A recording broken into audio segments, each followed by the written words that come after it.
Repetition helps you remember. I'll repeat that. Repetition helps you remember.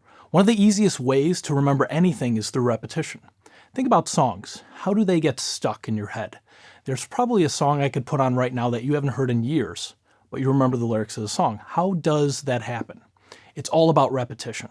You heard that song a number of times, and that's how you memorized all those lyrics. Nobody hears a song once and memorizes all the lyrics, unless it's one of those songs that just repeats the same thing over and over again, but again, that's repetition. Do you remember a teacher at some point in the past saying the words, "Repeat after me, class"? Teachers know very well the power of repetition. Now, most people are already familiar with the idea of repetition, so we won't dwell on it here, but I did want to make mention of it because we're going to use it as a foundation for improving our memory.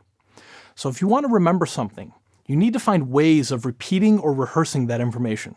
That could include writing it down, repeating it to yourself, or recalling the information later in the day by quizzing yourself.